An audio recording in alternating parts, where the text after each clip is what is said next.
রাসূল সাল্লাল্লাহু আলাইহি ওয়াসাল্লামের রাষ্ট্রীয় জীবন ব্যবস্থা, আমাদের প্রিয় নবী, বিশ্ব নবী, রাহমাতুল লিল আলামিন, সৈয়দুল মুরসালিন, খাতামুন নবিয়্যিন, আশরাফুল আম্বিয়া হযরত মুহাম্মদ সাল্লাল্লাহু আলাইহি ওয়াসাল্লামের রাষ্ট্রীয় ব্যবস্থার একটা উল্লেখযোগ্য দিক হলো যাকাত ভিত্তিক অর্থনীতি। পবিত্র কোরআন শরীফের 32 জায়গায় আল্লাহ তাআলা যাকাতের প্রসঙ্গ এনেছেন। নামাজের সাথে যাকাত 82 জায়গায় কোরআন শরীফে আল্লাহ উল্লেখ করেছেন। ইসলামের 5টা খুঁটি, ঈমান, নামাজ, রোজা, হজ, যাকাত। কেউ যদি যাকাত মানে, যাকাত আদায় করে, পাক্কা ঈমানদার। যাকাত মানেও না, যাকাত দেও না, বেঈমান। যাকাত মানে বিশ্বাস করে, দেয় না, মুনাফিক। কথা একেবারে ক্লিয়ার। যাকাত যারা মানে, দেয়, তারা ঈমানদার, তারা মুমিনুন।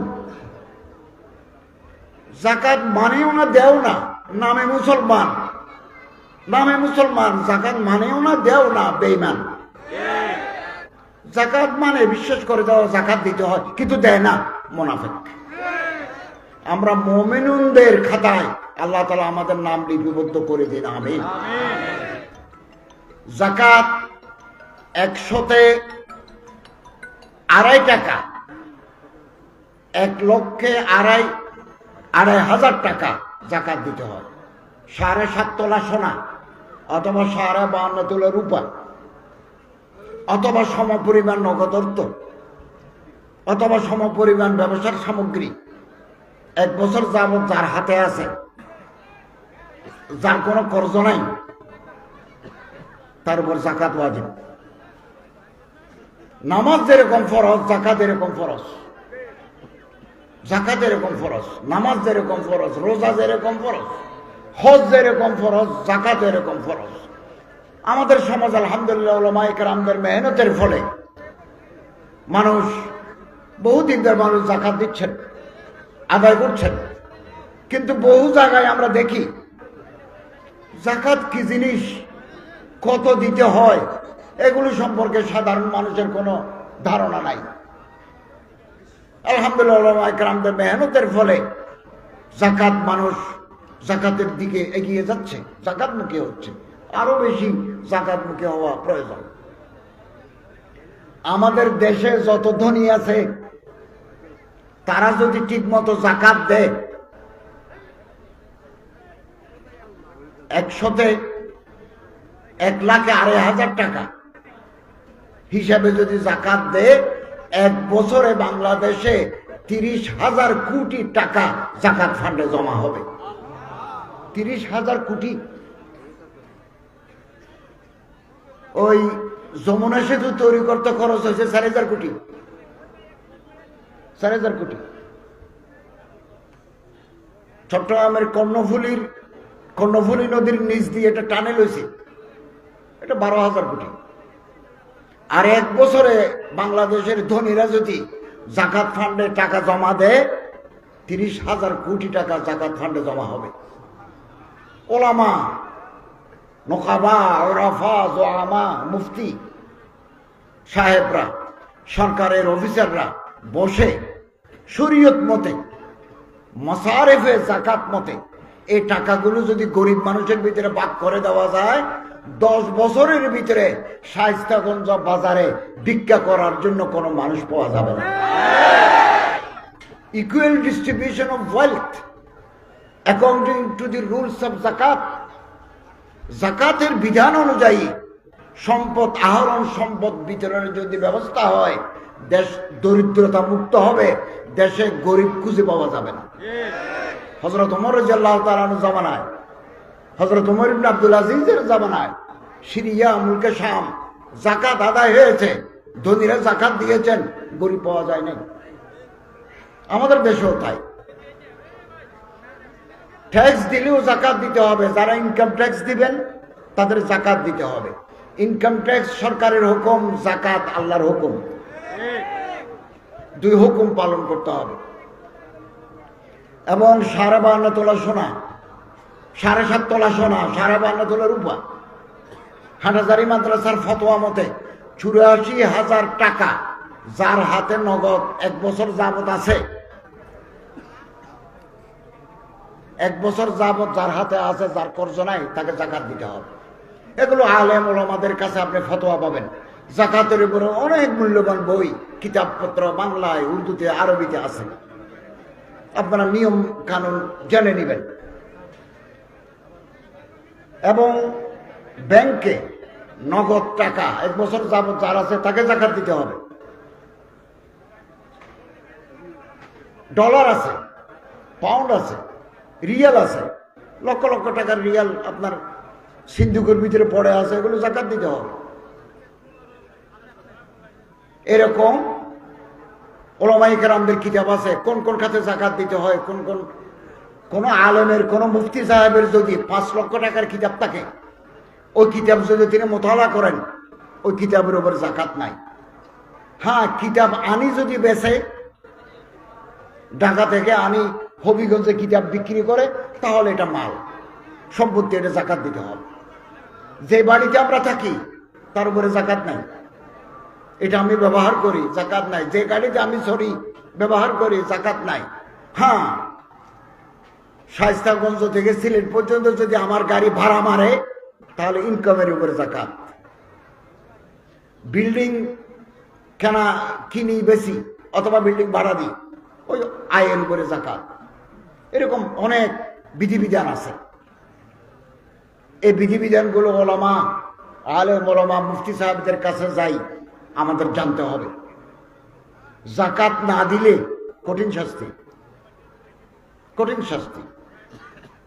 এবং আল্লাহর হুকুমের কারণে আমরা জাকাত দেব, আল্লাহর হুকুম। জাকাতের মাধ্যমে, জাকাতুন 2 অর্থ।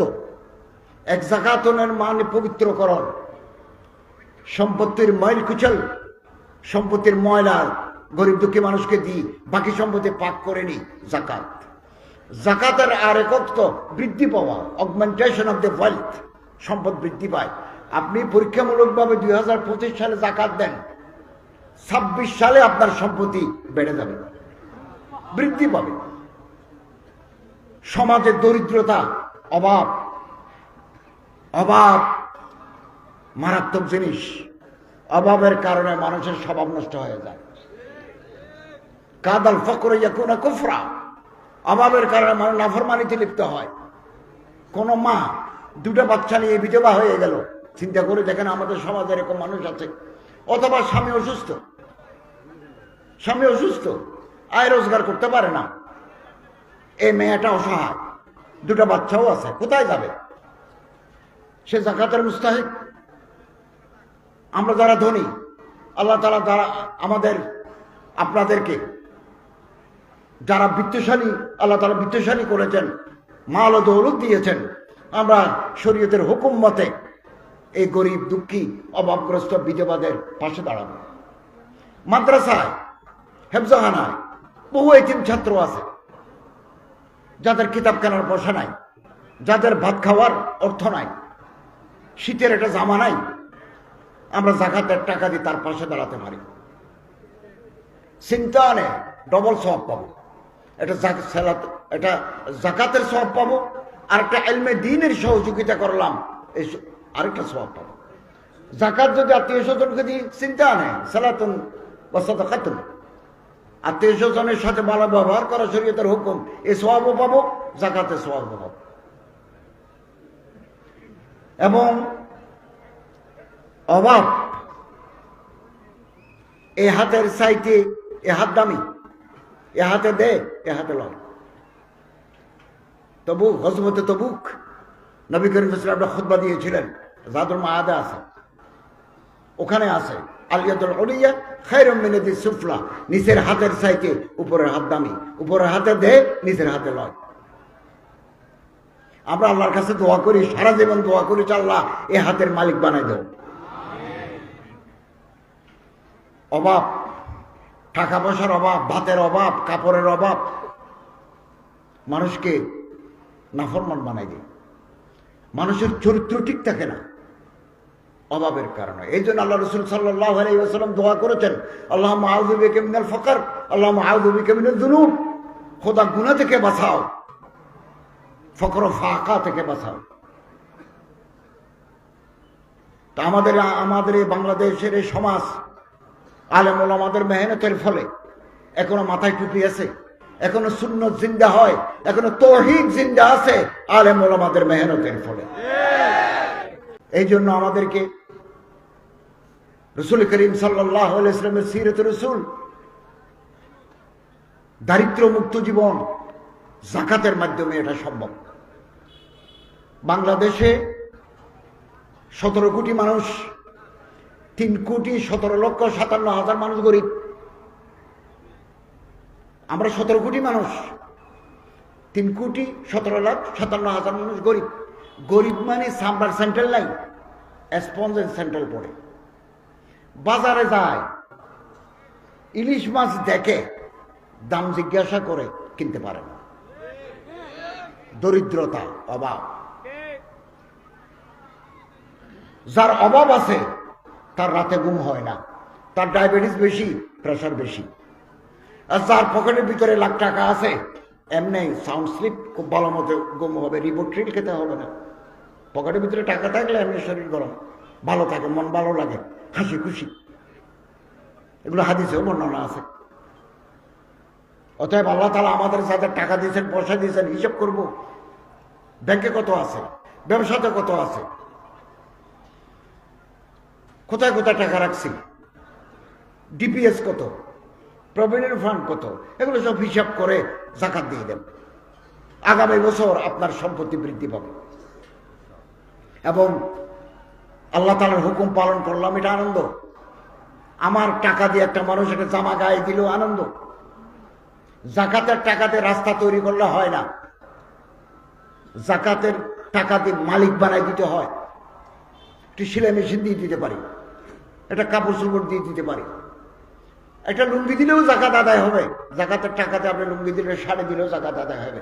কিন্তু ইমাম মালিক রাহমাতুল্লাহ একটা ফতোয়া আছে, তিনি বলছেন শায়েস্তাগঞ্জ উপজেলায় আলেম ওলামা দিনদার মানুষরা বসে, কত গরিব আছে তার একটা তালিকা করলে যাকাতের মুস্তাহিক, মালিক নিসাব নয়, এরকম ধনী নয়, এরকম কতজন আছে। 2025 সালে আমরা 200 জনকে যাকাত দিলাম, 2026 সালে আর 200 জনকে দিলাম। 5 বছর 10 বছর পরে দেখা গেল শায়েস্তাগঞ্জে আর যাকাত নেওয়ার মতো লোক নাই, যাকাত দেওয়ার মতো লোক হয়ে গেছে। এটা ইমাম মালিক রাহমাতুল্লাহের ফতোয়া।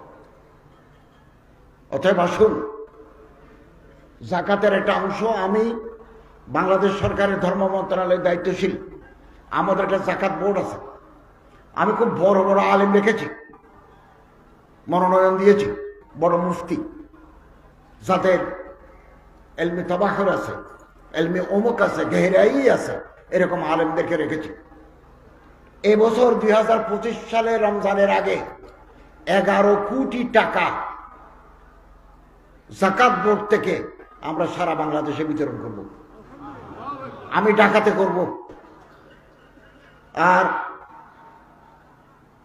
হবিগঞ্জে জেলা প্রশাসক মহোদয়, ইসলামিক ফাউন্ডেশনের ডেপুটি ডাইরেক্টর যিনি আছেন, উনি তালিকা করে যাকাত বিতরণ করবেন। আমরা একসাথে 64টি জেলায় বিতরণ করব। ঢাকাতে আমরা করব, উপজেলায় জেলাতে ডিসি মহোদয়রা করবেন, উপজেলায় ইউনুরা করবেন, আমাদের ইসলামিক ফাউন্ডেশনের মানুষ সহ 11 কোটি টাকা আমরা বিতরণ করব। আগামী বছর 2026 সালে 25 কোটি টাকা আমরা ধনীদের কাছ থেকে যাকাত নিই, 25 কোটি টাকা গরিবের মাঝে বিতরণ করব। আপনারা যাকাতের একটা অংশ মাদ্রাসায় দিবেন, এতিমখানায় দিবেন, হেফজখানায় দিবেন, আত্মীয় স্বজনকে দিবেন, একটা অংশ বাংলাদেশ সরকারের যাকাত বোর্ডেও দিবেন। আমরা হাটাজারি ইমাম সাহেব বড় মুফতি সাহেবকে রেখেছি, এবং আরো ঢাকার বড় বড় আলেমদেরকে রেখেছি আমাদেরকে মশওয়ারা, পরামর্শ দেওয়ার জন্য। এবং এই দুঃখী মানুষের পাশে আমরা দাঁড়াবো। যাকাতের একটা অ্যাপস আমরা চালু করছি, অল্প দিনের ভিতরে একটা বাজারে আসবে। বিকাশ থেকে যেমন আপনি টাকা ব্যাংক থেকে বিকাশে আনতে পারেন, বিকাশ থেকে এখানে দিতে পারেন, এখান থেকে দোকানে দিতে পারেন। আমরা একটা অ্যাপস, জাকাত অ্যাপস তৈরি করছি।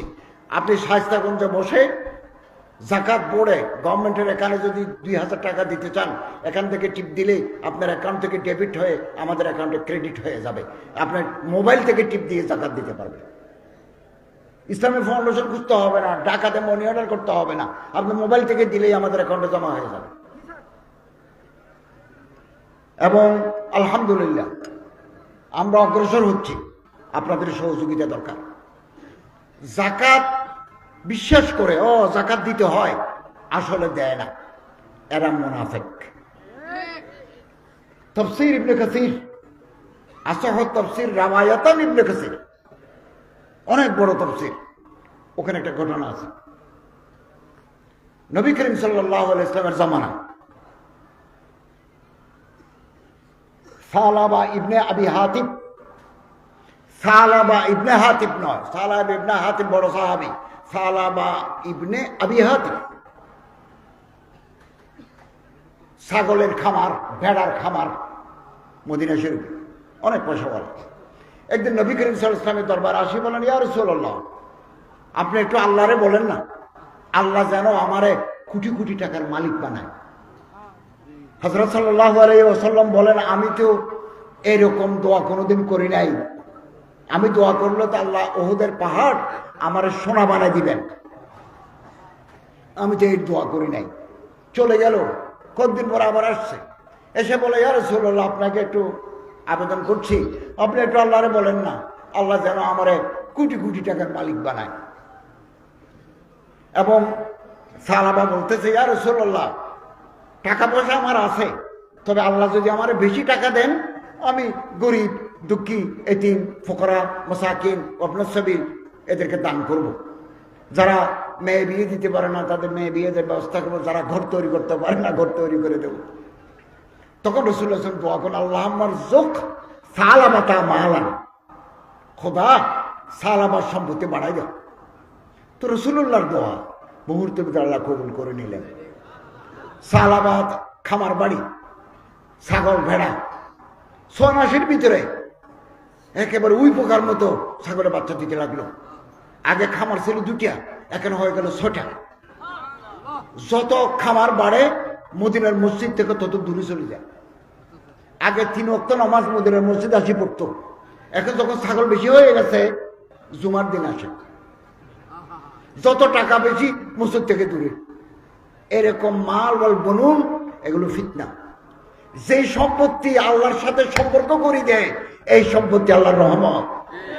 যে সম্পত্তি আল্লাহ থেকে দূরে নিয়ে যায়, এই সম্পত্তি গজব।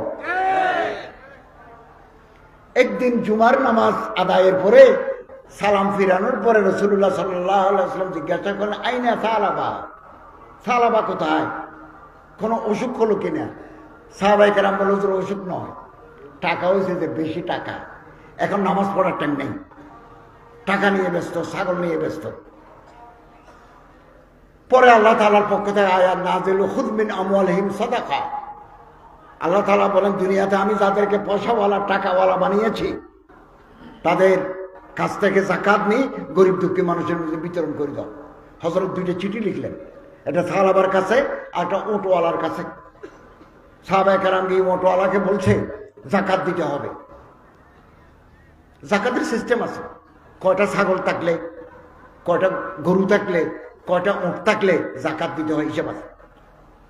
30টা 20টা 5টা এরকম হিসাব আছে, বিধান আছে।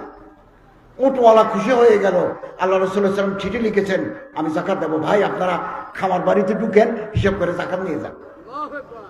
এই মুনাফিকের কাছে যখন গেল সালাবা ইবনে আবি হাতিব, বলে হায় হায়, কিছু টাকা পয়সা নাড়াছাড়া করি বলে আল্লাহ রাসূল আমার উপর যাকাত ধার্য করে দিলেন, হায় হায়।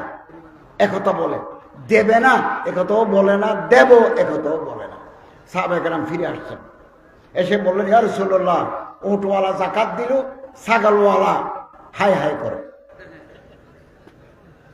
কিছুদিন পরে কোরআন শরীফের আয়াত নাযিল হয়ে গেল, ওয়া মিনহুম মান আহাদাল্লাহ, যারা আল্লাহর সাথে ওয়াদা করে, আল্লাহ যদি আমার টাকা পয়সা দেয়, লানাসাদদাকান্না ওয়া লানাকুনান্না মিনাস সালিহিন।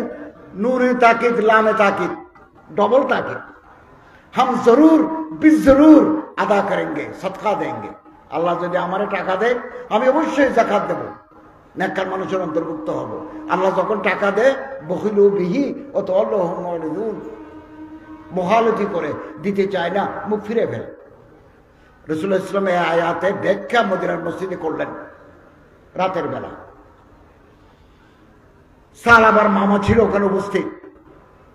রাতের বেলা খামার বাড়িতে গিয়ে বলে, বাগিন হ্যাঁ ঘুমাচ্ছ যে, তোমার সম্পর্কে আয়াত নাযিল হয়েছে, কালকে যাকাত দিয়েছ 500 ছাগল, 500 রশিদে বাঁধি রাখাল বালক নিয়ে মদিনার মসজিদে আসছে সকাল 8টায়। মদিনার সাহান ভর্তি।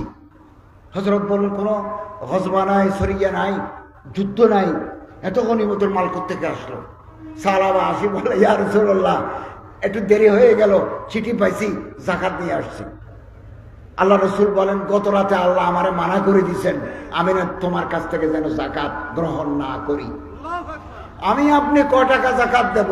আল্লাহ তাআলা গ্রহণ করলেই তো কামিয়াবি। এদেশে অনেক ধনী আছে, কোটিপতি আছে, ফ্যাক্টরির মালিক আছে। আপনি আমি যে যাকাত দেব আল্লাহ তাআলা কবুল করলেই আমাদের কামিয়াবি। আল্লাহ তাআলা কবুল নাও করতে পারেন, যাকাত দেওয়ার আগেই আপনি দুনিয়া থেকে বিদায় হয়ে যেতে পারেন। অতএব শুকরিয়া আদায় করি নেয়ামতের শুকরিয়া যাকাত। যাকাত বহু ধনী ব্যক্তি আছে বাংলাদেশের বাইরে, বলে যে এই ছাত্রদের, গরিব ছাত্রদের খাবার আমি দিয়ে দেব, সব খাবারের ব্যবস্থা আমি করি। এরকম বহু নেককার বান্দা বাংলাদেশে আছেন, আছে না নাই? আছে। 2 বছর পর আল্লাহ রাসূল বিদায় হয়ে গেলেন। হযরত আবু বকর রাদিয়াল্লাহু তাআলা খলিফাতুল মুসলিমিন 1000 ছাগল নিয়ে যাকাত দিতে আসছে। হযরত আবু বকর রাদিয়াল্লাহু তাআলা বলেন, আমি তো যাকাত নেব না, আল্লাহ রাসূল নাই, নিষেধাজ্ঞা বহাল, আমি নেব না। 2 বছর পরে হযরত আবু বকর রাদিয়াল্লাহু তাআলা বিদায় হয়ে গেলেন। হযরত ওমর রাদিয়াল্লাহু তাআলা আসলেন, 2000 ছাগল নিয়ে যাকাত দিতে আসছে। হযরত ওমর রাদিয়াল্লাহু তাআলা যাকাত নেন নাই। হযরত ওসমানের জামানায় 3000 ছাগল নিয়ে যাকাত দিতে আসছে। হযরত ওসমান বলেন, আমি তো নেব না। এবং খেলাফত ওসমানীতে সাহাবার মৃত্যু হয়েছে। কোথায় সম্পত্তি? কবরের ভিতরে আগুন জ্বলবে, আখিরাতের আযাব অপেক্ষা করছে। অতএব আমরা যারা ঈমানদার, আমরা এ বছর থেকে যাকাত দেব, যাকাত দেব।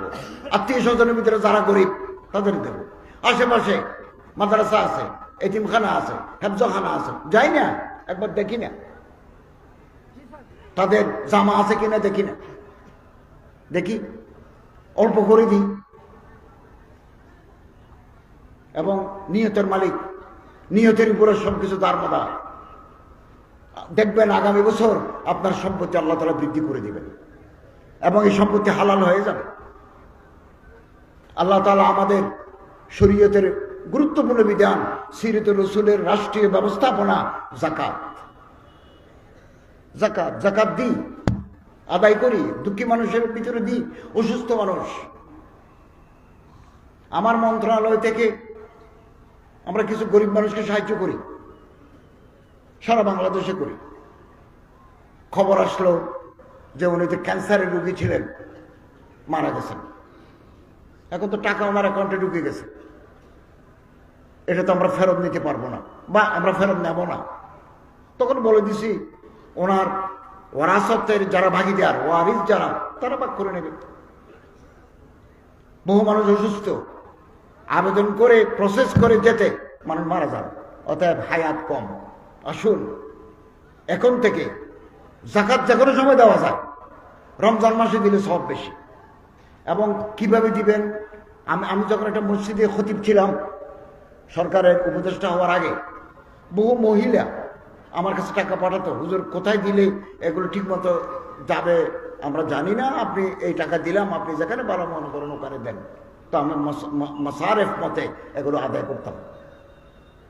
আলহামদুলিল্লাহ আমরা আশাবাদী, এই দেশে আলেম ওলামা মুফতি সাহেবদের মেহনতের ফলে তৌহিদ জিন্দা হবে, সুন্নত জিন্দা হবে, যাকাতের সিস্টেম জিন্দা হবে ইনশাআল্লাহ। এই জন্য আমাদের এই মুহূর্তে আলেম ওলামাদের পথ ধরতে হবে। ওনাদের মেহনত, ওনাদের প্রয়াস অসাধারণ। সারাটি জীবন একটা মাদ্রাসার খেদমত করে চলে গেছে, একটা মসজিদের খেদমত করে ওনারা বিদায় হয়ে গেছেন। নিজের জন্য কিছু করেন নাই, সমাজের জন্য করে গেছেন।